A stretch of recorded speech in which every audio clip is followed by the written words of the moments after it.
A Relation of the Apparition of Mrs. Veal by Daniel Defoe. The Preface. This relation is matter of fact, and attended with such circumstances as may induce any reasonable man to believe it. It was sent by a gentleman, a justice of peace at Maidstone in Kent, and a very intelligent person, to his friend in London, as it is here worded.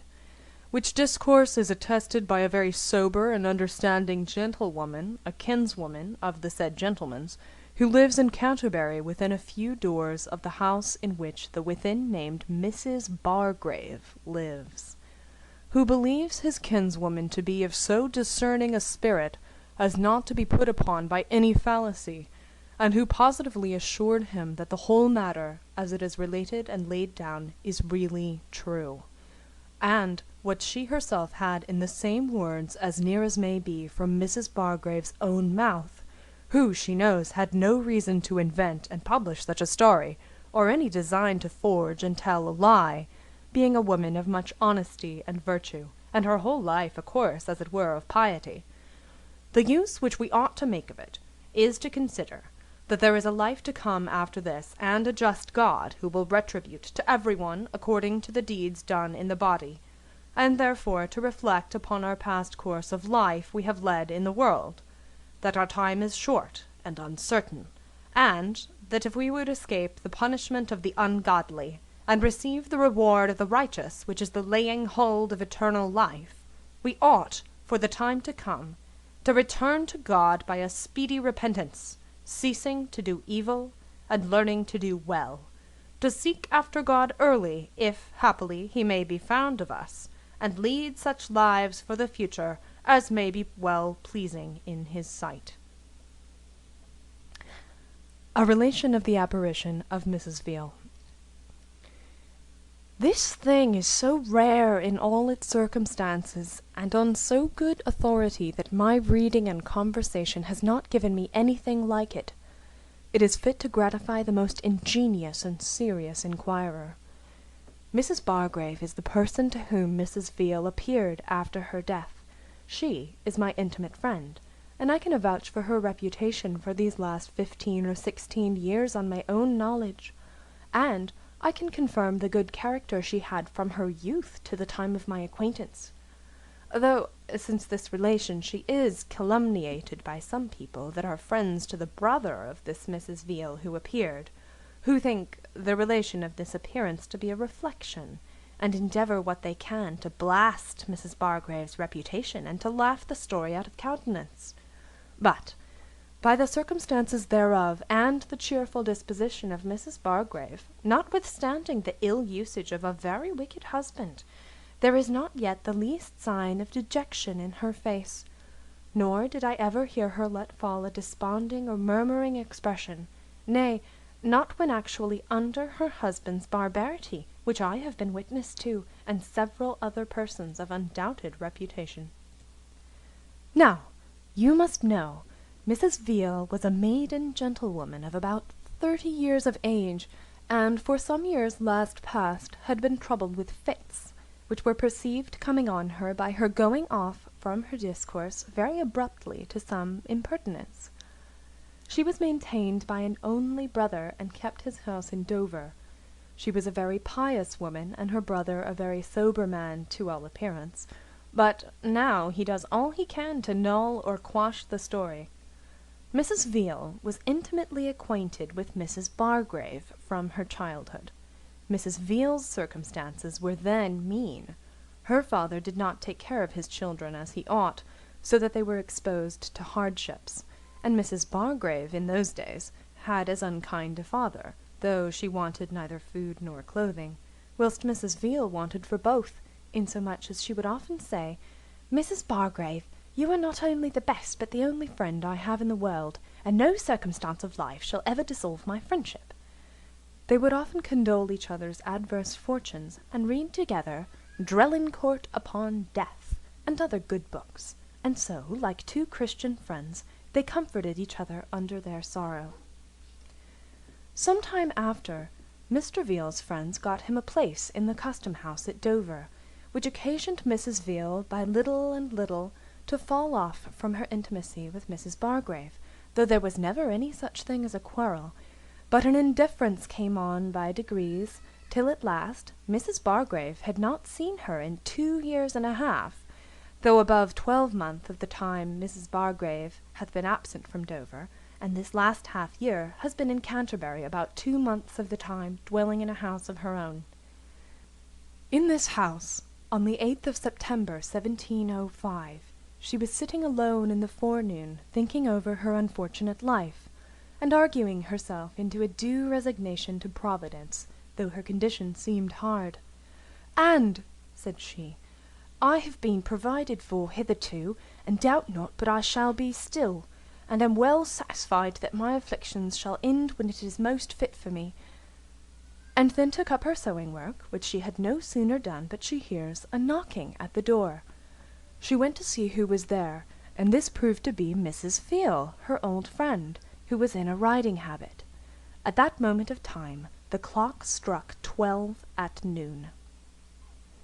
"Madam," says Mrs. Bargrave, "I am surprised to see you. You have been so long a stranger," but told her she was glad to see her, and offered to salute her, which Mrs. Veal complied with till their lips almost touched, and then Mrs. Veal drew her hand across her own eyes and said, "I am not very well," and so waved it.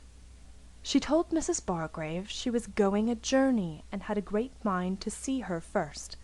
"But," says Mrs. Bargrave, "how came you to take a journey alone? I am amazed at it, because I know you have a fond brother." Says Mrs. Veal, "I gave my brother the slip, and came away, because I had so great a desire to see you before I took my journey." So Mrs. Bargrave went in with her into another room within the first, and Mrs. Veal sat her down in an elbow chair in which Mrs. Bargrave was sitting when she heard Mrs. Veal knock. Then says Mrs. Veal, "My dear friend, I am come to renew our old friendship again, and beg your pardon for my breach of it, and, if you can forgive me, you are the best of women." "Oh," says Mrs. Bargrave, "do not mention such a thing. I have not had an uneasy thought about it. I can easily forgive it." "What did you think of me?" said Mrs. Veal.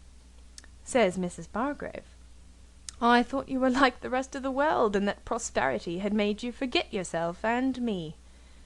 Then Mrs. Veal reminded Mrs. Bargrave of the many friendly offices she did her in former days, and much of the conversation they had with each other in the times of their adversity, what books they read, and what comfort in particular they received from Drelincourt's Book of Death, which was the best, she said, on that subject ever written. She also mentioned Dr. Sherlock, the 2 Dutch books which were translated, written upon death, and several others. But Drelincourt, she said, had the clearest notions of death, and of the future state of any who had handled that subject. Then she asked Mrs. Bargrave whether she had Drelincourt. She said, "Yes." Says Mrs. Veal, "Fetch it." And so Mrs. Bargrave goes upstairs and brings it down. Says Mrs. Veal, "Dear Mrs. Bargrave, if the eyes of our faith were as open as the eyes of our body, we should see numbers of angels about us for our guard. The notions we have of heaven now are nothing like what it is, as Drelincourt says. Therefore, be comforted under your afflictions, and believe that the Almighty has a particular regard to you, and that your afflictions are marks of God's favour, and when they have done the business they are sent for, they shall be removed from you. And, believe me, my dear friend, believe what I say to you, 1 minute of future happiness will infinitely reward you for all your sufferings. For I can never believe," and claps her hand upon her knee with great earnestness, which indeed ran through most of her discourse, "that ever God will suffer you to spend all your days in this afflicted state. But be assured that your afflictions shall leave you, or you them, in a short time." She spake in that pathetical and heavenly manner that Mrs. Bargrave wept several times, she was so deeply affected with it. Then Mrs. Veal mentioned Dr. Kenrick's Ascetic, at the end of which he gives an account of the lives of the primitive Christians. Their pattern she recommended to our imitation, and said, their conversation was not like this of our age. "For now," says she, There is nothing but frothy, vain discourse, which is far different from theirs. Theirs was to edification and to build one another up in faith, so that they were not as we are, nor we as they were, but, says she, we ought to do as they did. There was an hearty friendship among them, but where is it now to be found?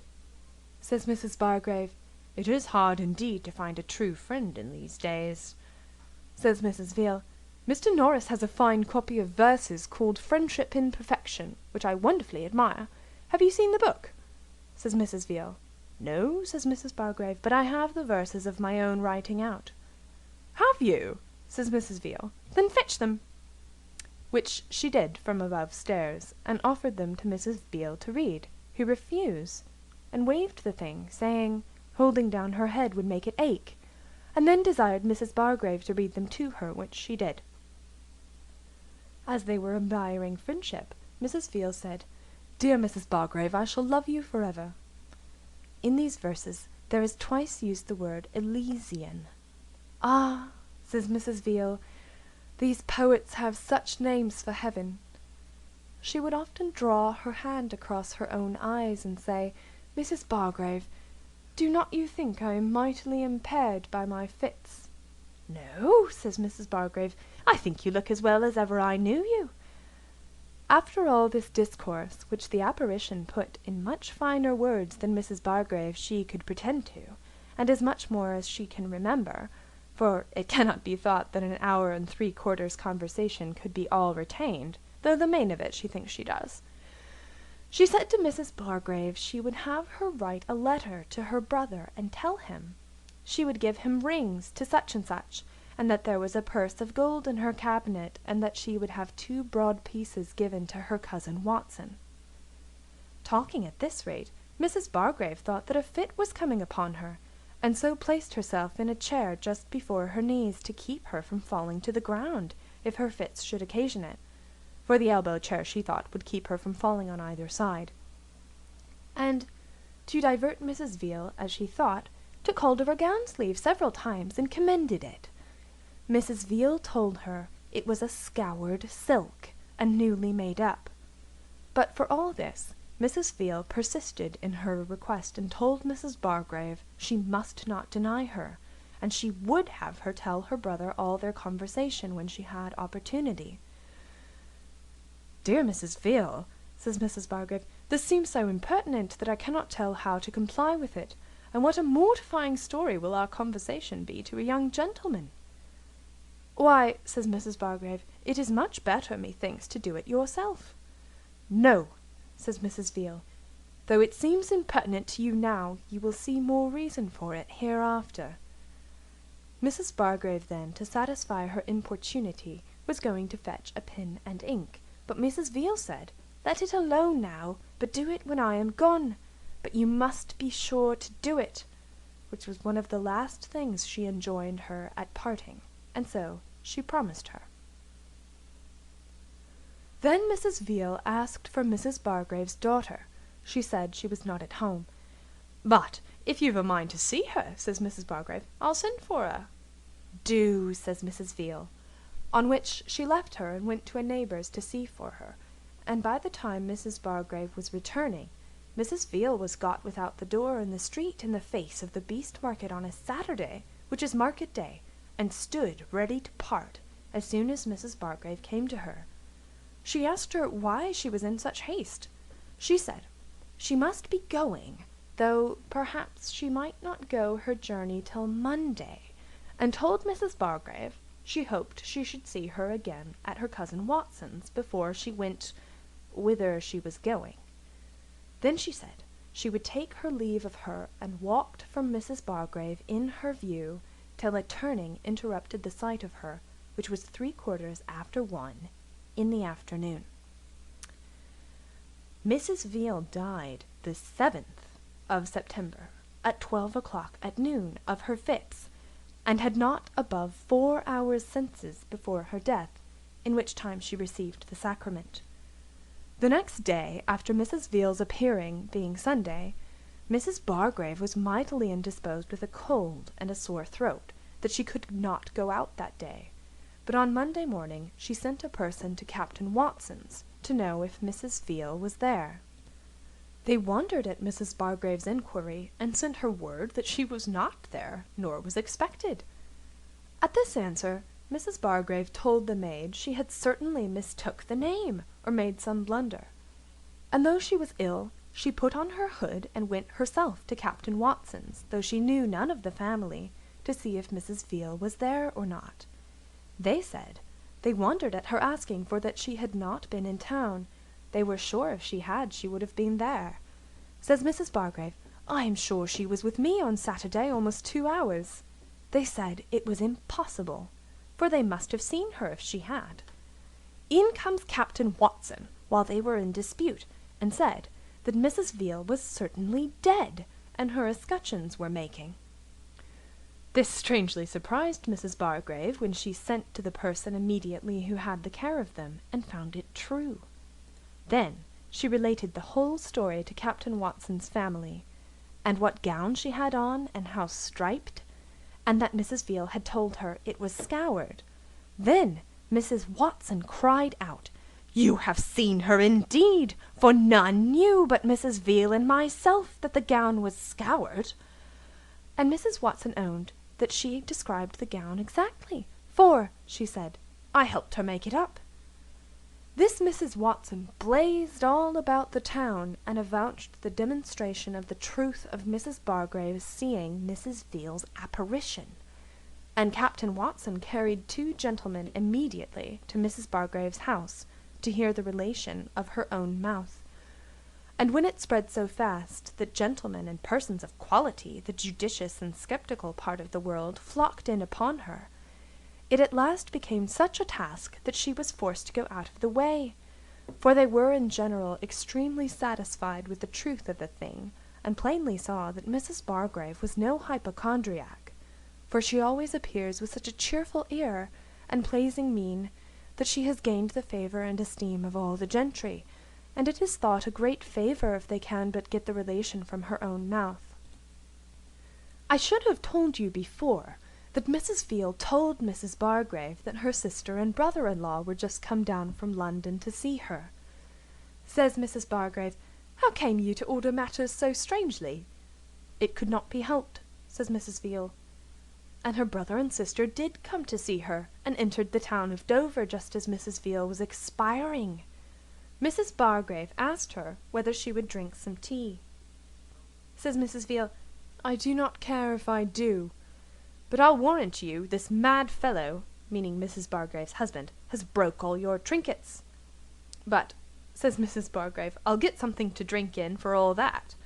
But Mrs. Veal waved it, and said, It is no matter, let it alone. And so it passed.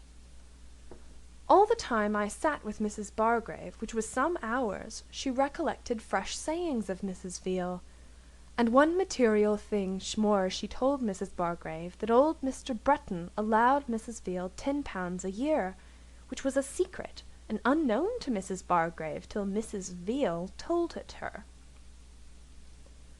Mrs. Bargrave never varies in her story, which puzzles those who doubt of the truth, or are unwilling to believe it. A servant in the neighbour's yard adjoining to Mrs. Bargrave's house heard her talking to somebody an hour of the time Mrs. Veal was with her. Mrs. Bargrave went out to her next neighbour's the very moment she parted with Mrs. Veal, and told her what ravishing conversation she had had with an old friend, and told the whole of it. Drelincourt's Book of Death is, since this happened, bought up strangely, and it is to be observed that notwithstanding all the trouble and fatigue Mrs. Bargrave has undergone upon this account, she never took the value of a farthing, nor suffered her daughter to take anything of anybody, and therefore can have no interest in telling the story. But Mr. Veal does what he can to stifle the matter, and said he would see Mrs. Bargrave, but yet it is certain matter of fact that he had been at Captain Watson's since the death of his sister, and yet never went near Mrs. Bargrave, and some of his friends report her to be a liar, and that she knew of Mr. Breton's £10 a year. But the person who pretends to say so has the reputation of a notorious liar, being among persons whom I know to be of undoubted credit. Now, Mr. Veal is more of a gentleman than to say she lies, but says a bad husband has crazed her.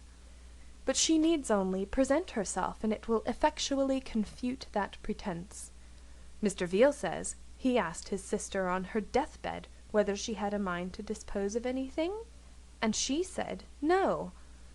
Now, the things which Mrs. Veal's apparition would have disposed of were so trifling, and nothing of justice aimed at in their disposal, that the design of it appears to me to be only in order to make Mrs. Bargrave so to demonstrate the truth of her appearance, as to satisfy the world the reality thereof, as to what she had seen and heard, and to secure her reputation among the reasonable and understanding part of mankind.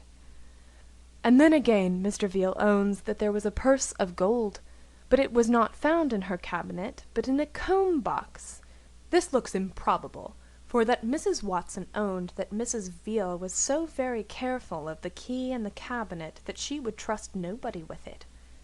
And if so, no doubt she would not trust her gold out of it. And Mrs. Veal's often drawing her hand over her eyes and asking Mrs. Bargrave whether her fits had not impaired her, looks to me as if she did it on purpose to remind Mrs. Bargrave of her fits, to prepare her not to think it strange that she should put upon writing to her brother to dispose of rings and gold, which looked so much like a dying person's request.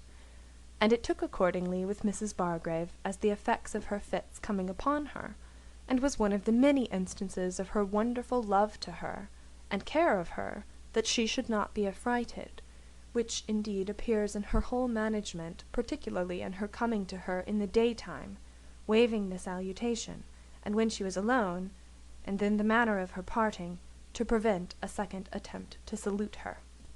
Now, why Mr. Veal should think this relation a reflection, as it is plain he does by his endeavouring to stifle it, I cannot imagine, because the generality believe her to be a good spirit, her discourse was so heavenly.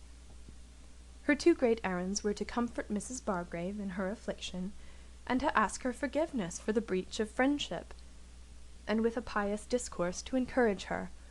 So that, after all, to suppose that Mrs. Bargrave could hatch such an invention as this from Friday noon till Saturday noon, supposing that she knew of Mrs. Veal's death the very first moment, without jumbling circumstances, and without any interest too, she must be more witty, fortunate, and wicked too, than any indifferent person, I dare say, will allow. I asked Mrs. Bargrave several times if she was sure she felt the gown. She answered modestly, "If my senses be to be relied upon, I am sure of it." I asked her if she heard a sound when she clapped her hand upon her knee. She said she did not remember she did, but said she appeared to be as much a substance as I did, who talked with her. "And I may," said she, "be as soon persuaded that your apparition is talking to me now, as that I did not really see her, for I was under no manner of fear, and received her as a friend, and parted with her as such. I would not," says she, "give 1 farthing to make any one believe it. I have no interest in it. Nothing but trouble is entailed upon me for a long time, for aught I know, and had it not come to light by accident, it would never have been made public. But now," she says, "she will make her own private use of it, and keep herself out of the way as much as she can, and so she has done since. She says she had a gentleman who came 30 miles to hear the relation, and that she had told it to a room full of people at a time. Several particular gentlemen have had the story from Mrs. Bargrave's own mouth. This thing has very much affected me, and I am as well satisfied as I am of the best grounded matter of fact.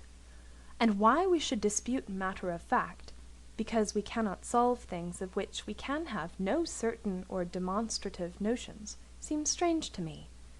Mrs. Bargrave's authority and sincerity alone would have been undoubted in any other case.